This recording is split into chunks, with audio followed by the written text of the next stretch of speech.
So today I want to talk about listening and building a speak up culture. As communicators, we are always trying to get our message across, but we're not as focused on the one thing that I think distinguishes internal communications from external, and that's the real importance of listening. We know that the best employee experience is when employees feel seen, heard, valued. And there's a lot of research around why in change, when you're involving people in the change, when you're listening to their concerns about how much more effective that is.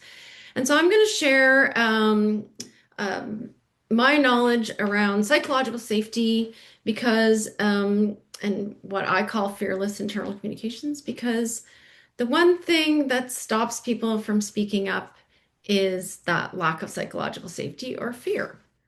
And we can't listen if people aren't talking. So, as a communications professional, I've always wondered we organize town halls and we worry about the questions people are going to ask. Are there going to be any questions? Are they going to be the right ones? Are they going to be the wrong ones? We plant questions. We have events where we're wanting to listen to employees, or we have an internet where there's a chat feature or an area where people comment. And are they going to be the right comments? Is anyone going to say anything? And so I've always wondered about that. And it really sort of it really sort of hit me one day. I was working on a big project for our, um, our national defense, Canadians' national defense. We were working with the Army, and we had a session where we were listening to people from some of the bases around Canada. We asked them to come to Ottawa so that we could listen. And when we had a session with them, we didn't hear anything until I was in the cafeteria lineup getting coffee half an hour later. And then I heard what they were really thinking about. So that started me on this journey of learning about why don't people speak up? Why don't we really hear their questions? Why are people afraid to be themselves, to come to share their ideas, to share their thoughts and opinions? And I fell on the work of Amy Edmondson, who is a professor at Harvard. She's been the top management thinker on the planet for the last several years, ahead of Adam McGrant, ahead of Simon Sinek. And she discovered this concept called psychological safety. And that's what we're going to be talking about, why it's so important today, um, understanding what it is, why it's really harder than you think it might be, why it matters so much in our organizations, and then what I've done is I've thought a lot about what, Amy preaches in her books and her work around leadership and around psychological safety in teams. And I've thought about it from our perspective as internal communications professionals who really want to understand employees. We want to understand what they're thinking and feeling, and we want them to know that their voices matter. So, a little bit of another story. Okay, we're all storytellers, so you're going to forgive me for telling stories, I hope. But Amy discovered psychological safety in a rather unusual way. She was studying the effectiveness of high-performing teams in hospitals. And in hospitals, she was looking at, she had a thesis that high-performing teams were the teams that would make the fewest mistakes. And as we know in hospitals, if you make a mistake, it's life-altering, life-changing, and could even be life-ending. So, the fewer mistakes, the better. But what she found was these high performing teams were making more mistakes, and she couldn't figure that out. She's like, this doesn't make sense. So she sent her team into the field, and what she found was that these high performing teams weren't actually making more mistakes. They were just reporting them and they were talking about them, and that's what made them high performing teams. So fast forward about 10 years later, and Google launched this huge study called Project Aristotle. I don't know if anyone's read this article in the New York Times that talked about the study, but Google wanted to know what the highest performing teams, what the secret sauce was. It a certain combination of meetings? Was it certain combination of skills? What was it? And in the end, they found, guess what? psychological safety. It was the underlying quality in these teams that made them high performing teams. So then, sort of, that put psychological safety on the map. So, what is it exactly? And there's a lot of misconceptions about what it actually is and what it's not. So, the formal definition is that it's a belief that you won't be punished or humiliated or shamed for speaking up with ideas, questions, and talking about your concerns or mistakes. It's not about being comfortable. It's not about a lack of accountability. It's not about being nice and soft or avoiding tough conversations. It's about feeling safe to come forward with ideas and to talk about your mistakes.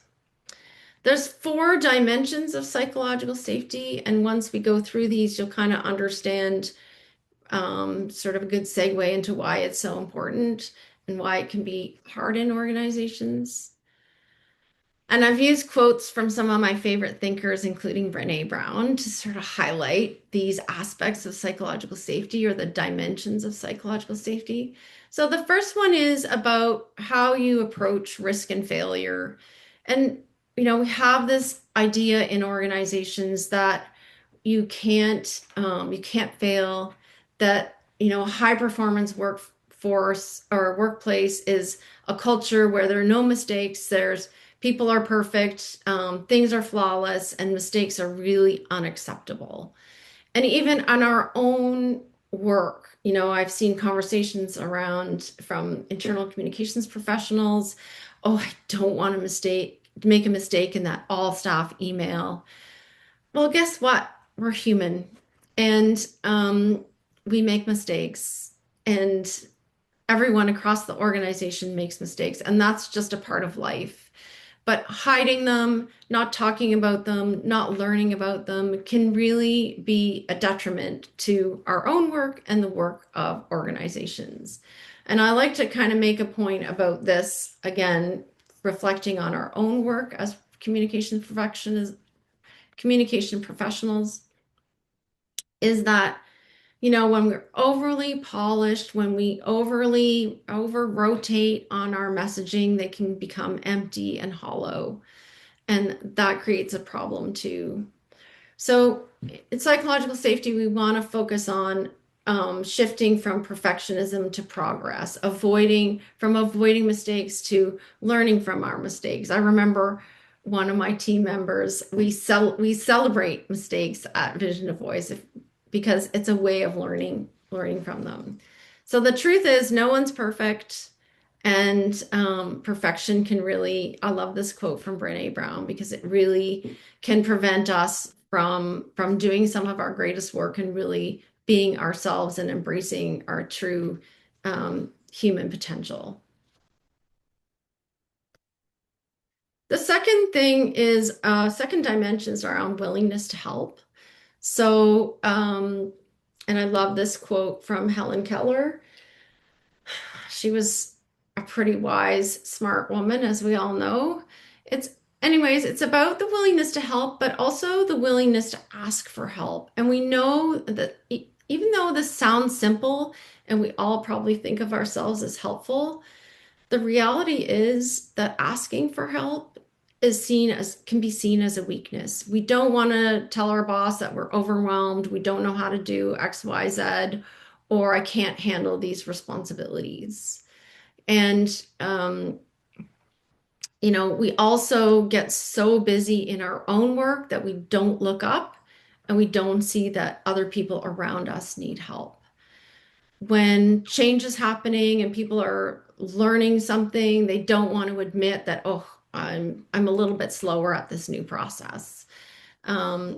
So the fear behind asking for help is really around that vulnerability. And they're afraid it's going to damage their credibility, their reputation. So instead, people just struggle in silence. Open conversations, which is what most people think psychological safety is all about, is again, it's not about being nice, it's about having the courage to say what you really think. And I often give an example of a meeting. We're all in back-to-back online meetings, and we get to the end of the meeting time, and someone says, "Does anyone have any questions?" And everybody just stays silent because this is the way the train is going, and God forbid that I would put it in a different direction or say, "Well, have we thought about this?" Um, so we also, as I like, this quote from Adam Grant, we don't want to upset the apple cart or upset someone. So we're just nice and we just say, "Oh, yeah, that was perfect.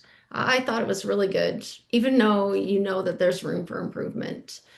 Um, so in organizations without psychological safety, people hold back, they sugarcoat, they nod in meetings, even if they disagree. And on the surface, it looks like we're being polite, but it's actually quite dangerous because when that silence can erode trust, ideas or different perspectives or risks don't appear and aren't surfaced. So there's one more, and that's around diversity inclusion. I think it's actually belonging. I should change this. But, anyways, again, I'm not perfect. But the idea that we all have a different perspective, we all have different stories, we all have different backgrounds. And when we're silenced or we're not feeling brave enough to speak up and there's no psychological safety, I can't be myself. And the wonderful thing about this world is that everyone is different. But what's not so wonderful is people feel like they need to fit in. Um, and that's not, again, being yourself. So belonging isn't about fitting in or blending in. It's about being safe to be your whole self, to work, to bring your voices and ideas, your identity, and knowing that you'll be valued for it. So this all sounds really good. Agreed? Think that it's like, wouldn't that be a nice kind of environment? Lots of psychological safety. But the problem is only 25%, 26% is actually the stat I have, actually feel safe. And the reality is psychological safety is really hard to build in organizations. And like trust, it's super easy to break. So, and the reason is there's a lot of the ways that we were brought up are um, a lot of the way our society works, our organizations work, all um, stack up against building a culture of psychological safety. So, how many of you were taught by your parents, if you don't have anything nice to say, don't say anything at all? Yeah, yeah. And we automatically, you know, worry about confrontation. We worry about hurting people's feelings. Um, and then another lesson that we learned very early in childhood is that it's bad to make mistakes. Um, you raise your hand in class, you get the wrong answer, everybody laughs. You um, you have the wrong answer on the test, you get a big red X. You even in game shows now, I notice you get the answer wrong, you get beeped and buzzed, and there's humiliation. But the reality is, in today's organizations, there's not always just one right answer. It's a lot more complex than that. But we all think that we need to have the right answer and the right way, to progress. So those early lessons stay with us, and they're hard to get over. The other thing is in organizations, speaking up has been seen as risky business. It's a career limiting move to, say something to contradict the boss. And we have these, organizations today are hierarchical, less and less so, but still there's a boss and then there's people under the boss. And that distance from power often prevents people from speaking up. They don't want to, upset the apple cart. They're worried about what the people in power will say, what will happen to them if they do speak up. That there's, in many organizations, there's these debilitating norms that stigmatize speaking up, that don't embrace different perspectives, and that's not a good thing. And so that's a problem. And that's something that we've all lived with, we've all grown up with, no matter how many years you've been in the corporate world. And then it's just ingrained behavior. So another reason why psychological safety is so hard is that many of our behaviors just aren't individual choices. They're ingrained. We learned them in the workplace. We saw them. So when nobody's speaking up, then why would I risk raising my hand? Why would I risk asking that tough question in the town hall if nobody else is? So it becomes an ingrained behavior, a learned behavior. Don't ask questions, don't admit mistakes, don't show my emotions at work, don't speak up unless you're right. And the culture in organizations reinforces these behaviors. And so then, and I've worked in a few organizations where like it's all smiles and roses and there's no issues, there's no problems, and everything's fantastic. Even though you know that there are issues, there are challenges and concerns, and that not everybody is you see groupthink, so that not everybody agrees with the direction, but it's not always the right way to go, or somebody has a different idea. I'm going to talk a little bit about why it matters in organizations today. And the first comes from a little bit of brain science. I don't know who else out there is a neuroscience nerd like me. I just love learning about how our brain reacts and how it works and how our work can influence people using neuroscience. But the one thing I learned, and I love the quote about nobody gets a great idea when being chased by a tiger, is if we're living in fear, and I'm not talking about being chased by a tiger in your organization, but you're worried about something. I give a really good example. My daughter um, works in an organization where they're going back to the office full time, and it's upsetting to her. And so she's and wasn't communicated in the way that she thought it should be communicated. And so she wants to speak up, and she has, this narrative in her head going around, but she's afraid to speak up. When your fear center, your amygdala, is triggered, it basically hijacks your brain. So we're thinking about what's worrying the boss. I don't agree with the direction of this project. I don't agree with what's happening, or I have an idea, but I'm afraid to talk about it because my boss might think it's dumb. Our fear center hijacks our brain. And what we really need in organizations right now is logical, critical thinking and analytical reasoning and different perspective taking.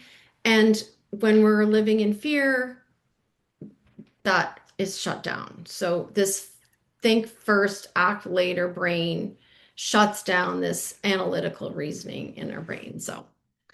Um, so it's not good. But on the flip side, psychological safety is really important for creativity and innovation. And I love those brainstorming sessions where you're building on each other's ideas, and someone might have an idea that sounds a little bit bananas, but then if you take it in a different direction and build on it, then you actually have something that might work. So creativity and innovation is better in a psychological safe environment. We hear different ideas, we hear different concerns, and a lot of tech companies talk about failing fast and learning from our failures. So that really supports creativity and innovation in organizations. So personal and organizational resilience, we work a lot around with change in our company, in our agency, a lot of organizations going through change. And I'm sure probably all of you have got change happening in your organization. I see some heads nodding, but change requires letting go of the past and learning something new. And when we're learning something new, it takes curiosity and it takes courage, and we know that when we're learning, we're going to make mistakes. We ride a bike for the first time, you're going to fall off. So creating that safe space to learn is really important, and that requires psychological safety. So, and again, that builds resilience, it builds our ability to change, but it can't happen unless there's this foundational element of psychological safety.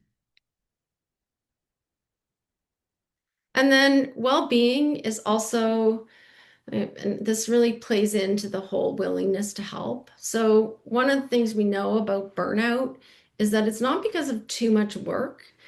It's often not because of too much work, it's a lack of agency over your work, a lack of control.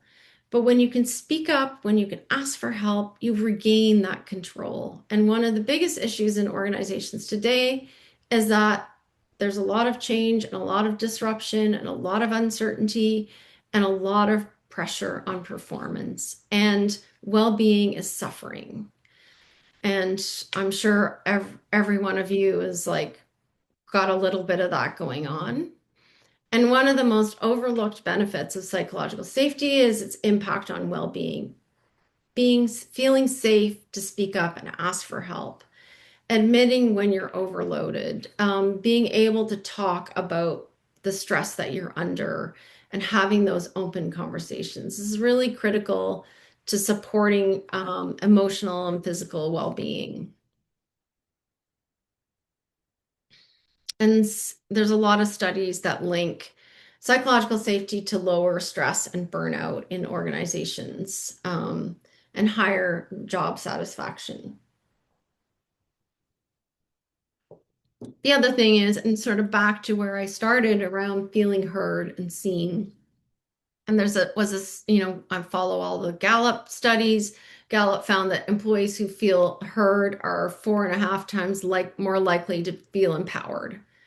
And when if you just again think about yourself, when you feel heard, when you feel seen, it's just a much better work environment. You feel better about your work, and it boosts your energy and your enthusiasm for what you're doing. All right, now we're going to talk about how I'm going to look at my time. I'm probably like racing ahead, and I am, but that's okay. Because it gives us more time to talk. So, how to create and sustain psychological safety?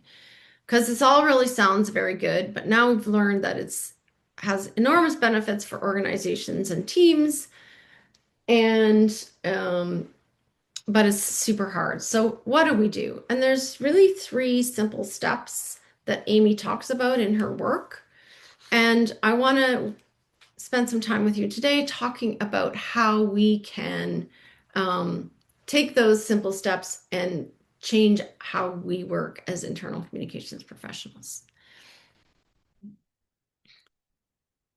So the first one is to what she calls set the stage. So help people think differently about what it means to fail, what it means to speak up, how important different perspectives are. Um, and to set expectations about failure, uncertainty, and interdependence. So, how do we, as internal communications professionals, set that stage? What can we do in our storytelling, in the work that we do, in our strategies to really help people understand how important it is to speak up, to talk about mistakes?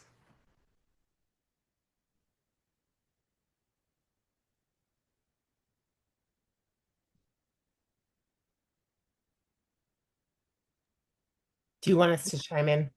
Yes, Okay. please. Done Okay. talking. Um, I think one of the things is comms. Every comms person I know is really good at building relationships with people in the organization. So I think if you can have a storytelling angle that celebrates when like the silver lining came out of the mistake, Yeah. when something went wrong, but then it created a new path for something innovative. Yeah. When you can voice those stories and you can even voice it in a way like with video, so you hear the person's emotion and voice and tenor as they're telling that story, Yeah. especially if it's higher up people, um, or even just like a manager level. It doesn't have to be a C-suite person, but like, wow, they did that and they're still here. Like they weren't shuffled away or let go. Then I think that can be really empowering and motivating. Yeah. You have to walk the walk. We've all been places that say it's okay to make a mistake. And then the Yeah. first time you make one, there's a big hand slap or there's a big shift that tells you, whoa, that actually wasn't allowed. Yeah. Yeah. Yeah. Yeah. Exactly. Anyone else? Well, actually, I'm not going to say anyone else. Who has another idea?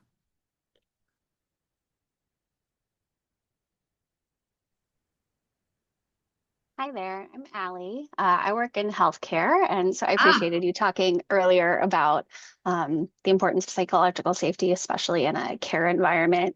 yes. Something that we actively do is that we have what we call a good catch award. So we actually reward people for speaking up in a moment where they have a concern or a question or something doesn't feel quite right. It's often around medication, but it can come up in other instances too to really highlight and celebrate those moments where people take a pause and say, "Hey, wait a minute, can we talk through this?" That I think has really helped us kind of um, more authentically show these moments where it's okay to speak up and here's the route that you can go about it and here are the great people that are keeping our care team safe. I think especially in frontline environments. Where there's a lot of frontline and just a couple of managers, you really need to rely on the folks on the ground to be able to kind of catch and see those things and bring them to folks' attention. Yeah, exactly. Yeah, I love that. It's great. Who else is helping people understand why this is so important? Or how can we?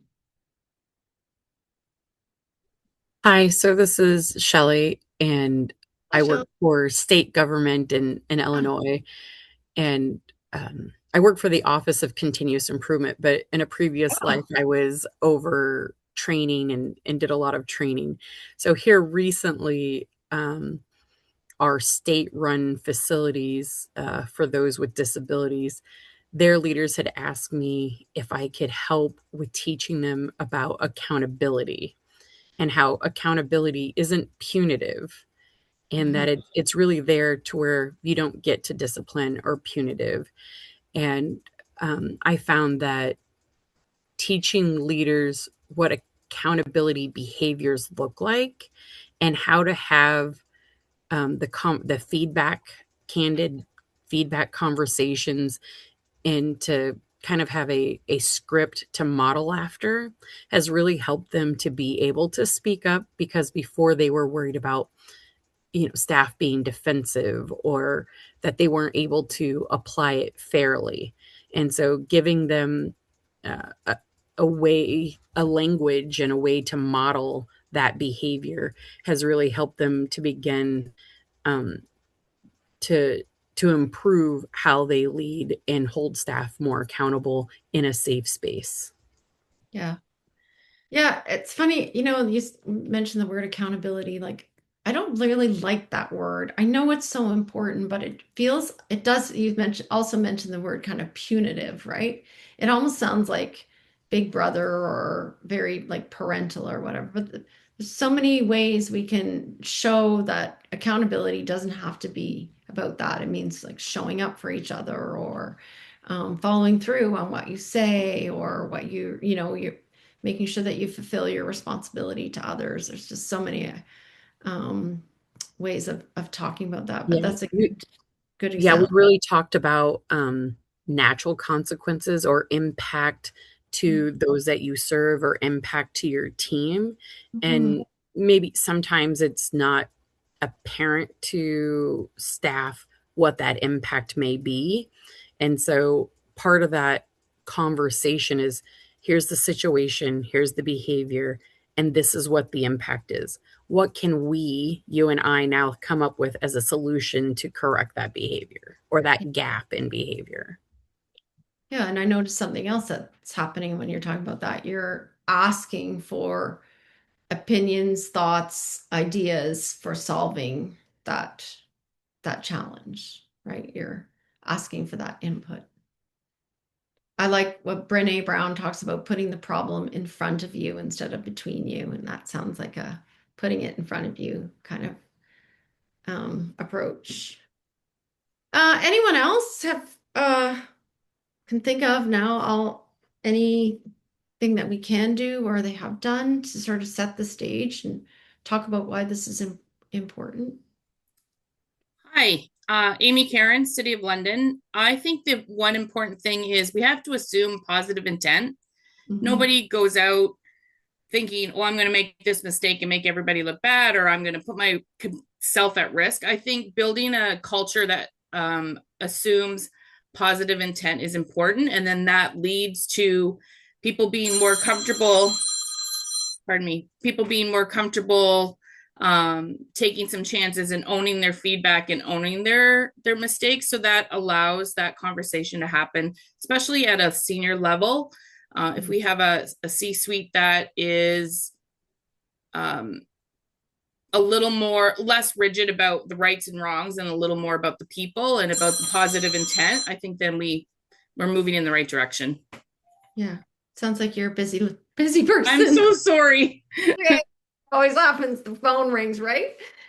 Yeah, I have a couple of other things. One thing that I think is always like it's always nice to work with a leader who's super humble and shows that humility that they don't have all the answers.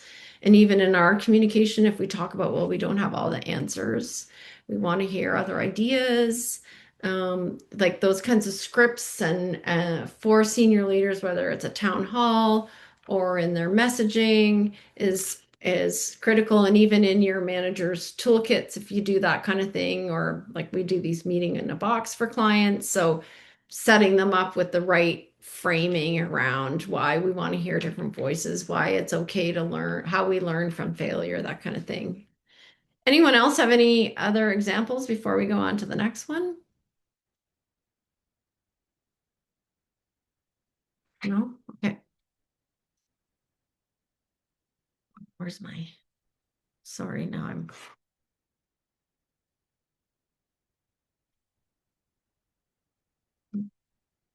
okay. Next one is inviting participation.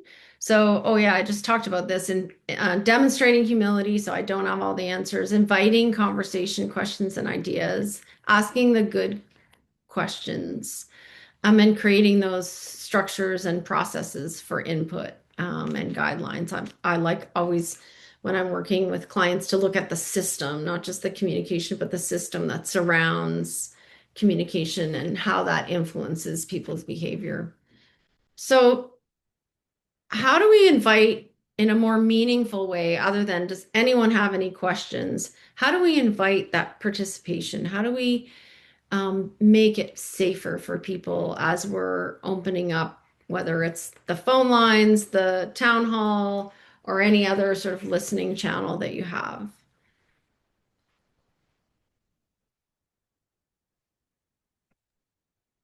I'd love to hear some good examples or bad I examples. I really and Andrea try to look at this intentionally. I think a lot of times presenters, like at a town hall or at a conference, think about the opening up for questions as just kind of this throwaway, like, okay, are there any questions?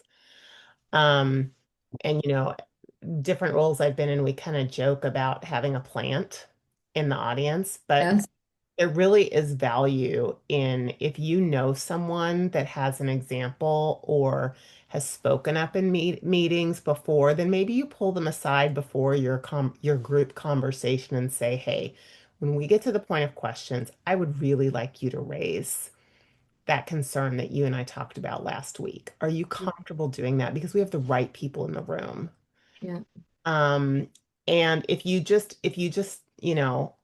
um, autopilot, you may get like what you said at the beginning of your talk, just the nods, the no, everything's good. That was great.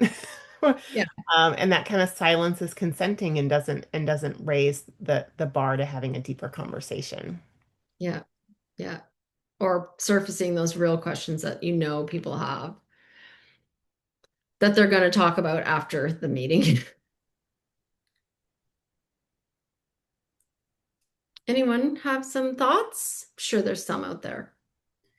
I think, sorry, again, Amy, Karen. Hi. I think too, you have to have some ground rules when you set her up. You want to let people know that at the end of the day, we're really just wanting to do good work. Like you've got to take the ego out of the room and it's about doing good work. So if you set the parameters where at a town hall or a team meeting or a larger gathering where you say, like, at the end of the day, it's just about putting the best work forward.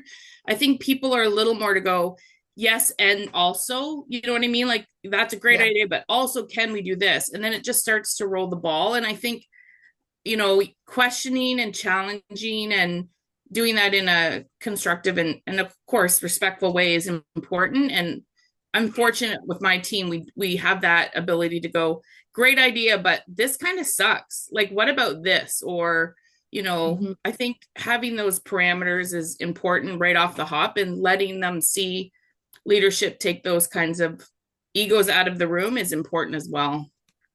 Yeah. Yeah. I think so. I think so too. Yeah.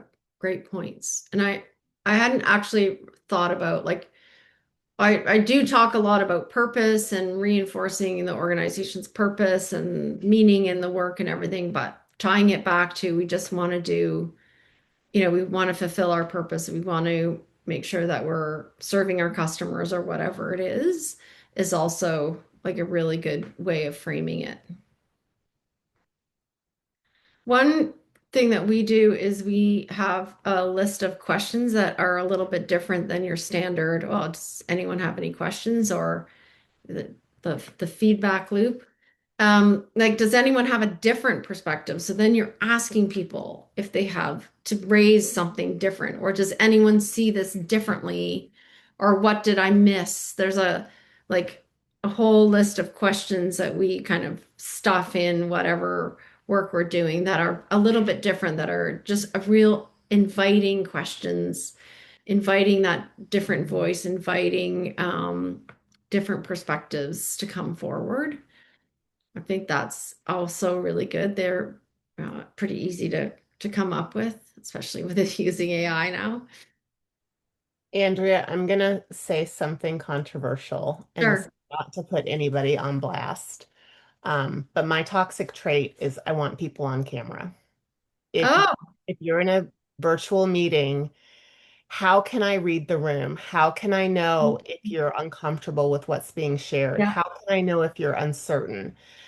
yeah. 70% of messages, you guys, come through body language. It's not through the words we say. So, I mean, Mhm. I get it before someone raises their hand and says, but I don't feel well, or I'm eating my lunch. I get it. Finish your lunch and get on camera. So, Yeah, and I will. That is my I will die on that sword as a communicator.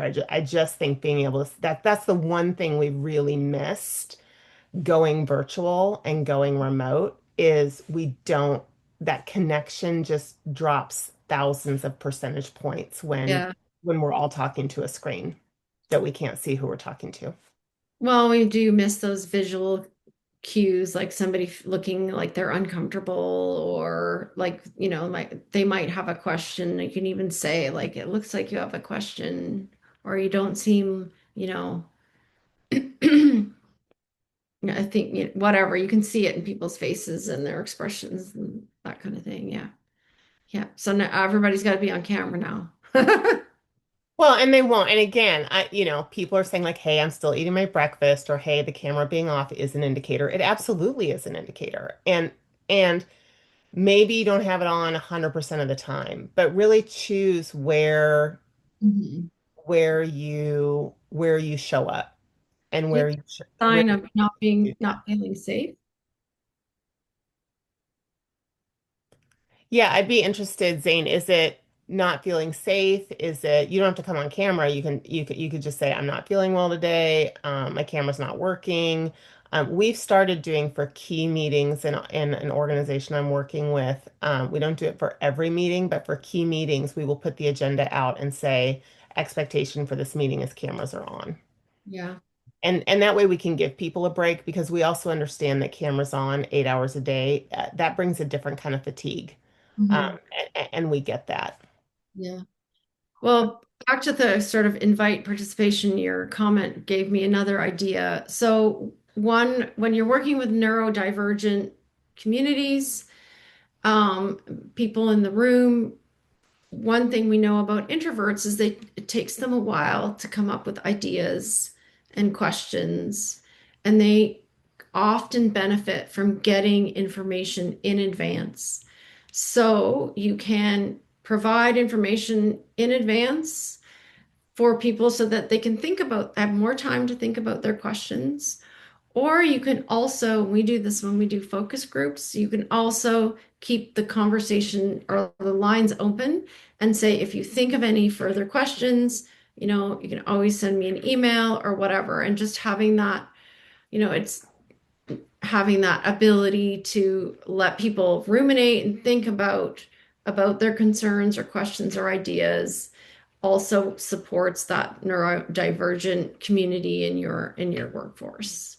Um, because the reality is that some people are just not comfortable or might not think of the question right away. I know I think the best responses and the best questions 5 days later when it's too late.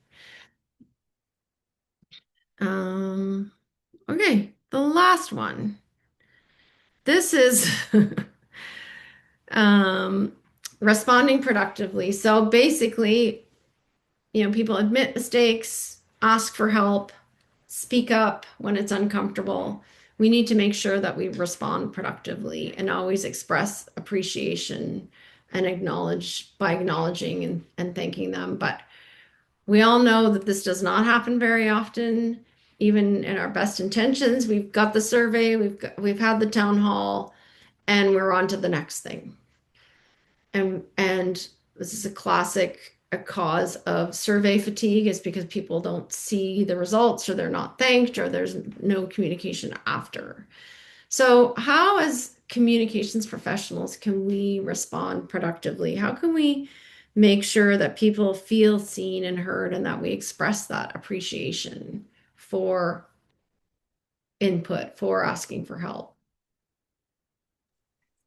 I think you have to close the loop.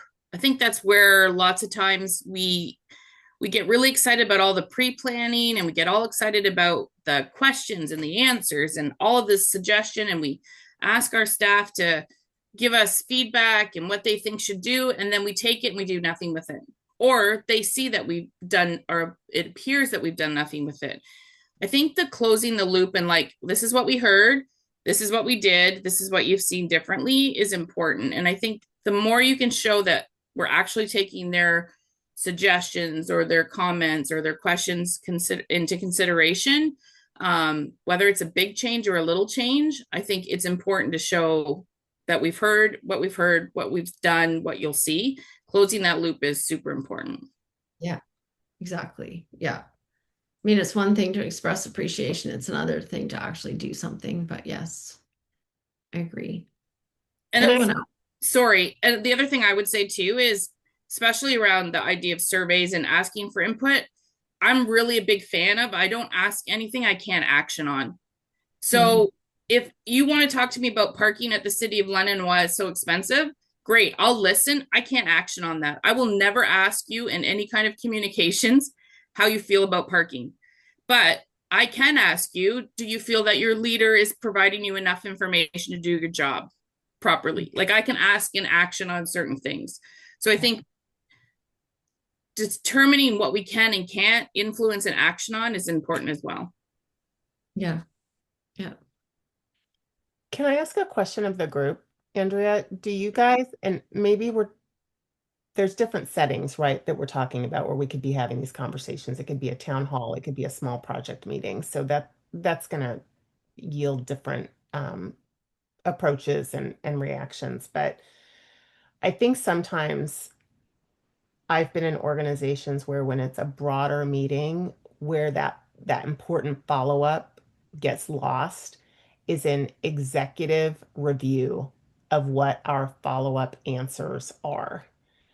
And it just doesn't become a priority. So, are there things that you guys do to help foster that so that your hands aren't tied at the end of the town hall or at the end of the bigger meeting when it's just getting lost in executive ether? Mhm.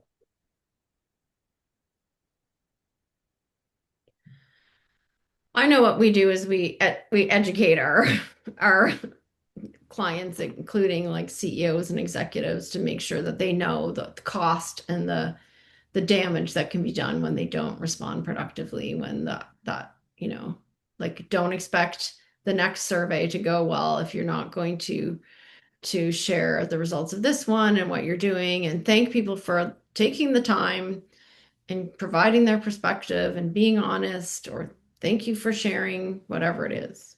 Mhm.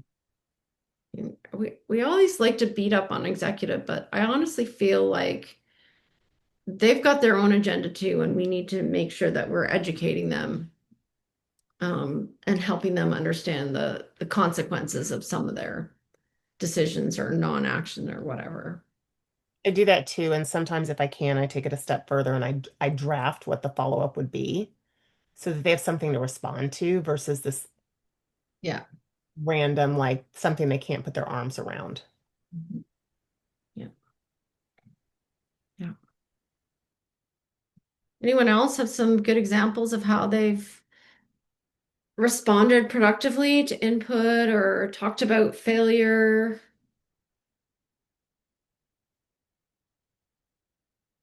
I know one thing that I didn't mention in here, and I can't remember which category I put it in, but I always feel like as communications professionals, we tend to be a little bit of the corporate cheerleaders, and we're always talking about all the good news and all the great things that we do or the organization does. And I think there's room for stories about things that are hard, stories about, like the classic storytelling arc is a challenge, is um, that hero's journey of something that's been hard. And so talking about those things without, silver lining everything is also something that I think as communications professionals, including that in our storytelling, can help build psychological safety too. I wrote this blog once called to Drop Your Pom Poms because I just got sick of seeing everyone just is like all rah, rah, rah. Aren't we great?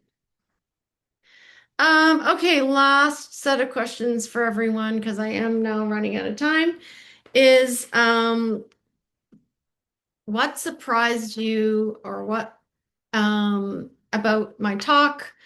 How can you live and work more fearlessly? Is it letting go of your perfectionism? Is it asking for help? And what changes will you make um, tomorrow or next week?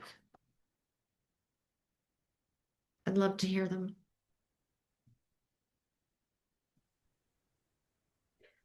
For me, I will actually start speaking my mind more. I am sort of a people pleaser. I'm a yes person. Um, so I mean, if I do say yes, I of course get it done, but there are times that I wish that I would push back a little bit more. Yeah, good. Great. What else? I think the idea of providing talking points or like a manager's toolkit can be really helpful. Like we're in the middle of a huge change. We just recently started a people and culture department. People are confused about like what that means. And we're also in the middle of changing our performance management, Mm. everything. So I'm not in the HR side. Technically, I'm on the people and culture side. But I think that's an awesome idea, especially when you have managers who, we're 80% attorneys and 20% like admin. So a lot of times attorneys are promoted to supervisors, but don't really have that supervisory experience to manage people. or the work. So I think, I mean, I have a lot of things written down, but the manager's toolkit, I think that's a great idea. I think that's something we can implement. It's super helpful. All of our clients love it. And I can, if you want to connect with me later, I can give you a kind of like a format of how we do it and what works. Okay, yeah, Yeah. great. Yeah. Yeah. The manager, I feel, isn't a channel. They're a partner and we need to support them. Anyone else before we wrap up? And I think there's a video that we're going to be watching for a couple minutes. Any changes or anything that you want to do differently? I think you could I, ask your team on a smaller base how they want to provide feedback, Mhm. right? So I'm more of in the moment. I'm like, oh wait, where? But somebody might be in an email. They want a one-on-one. They want to sit with their, their thoughts for a bit. And so I think asking those questions is important. And when you plan, I think planning that time into the feedback mechanism is important. So you can cover everybody on the team versus just the loud ones that are like, hey, pick me. I know what I want to talk about, kind of thing. So Yeah. Yeah. Like I heard a podcast where um, they were talking about how Google, some of the things, strategies that Google has, and they make sure that everyone in the meeting speaks up. And if they don't, they kind of they purposely ask, like, do you have anything to say? So that people don't have to wait for permission to speak up. Yeah. Well, thank you so much for listening to me and to my ideas and my thoughts about psychological safety and listening in organizations. It's me and my lovely team. Yeah, thank you.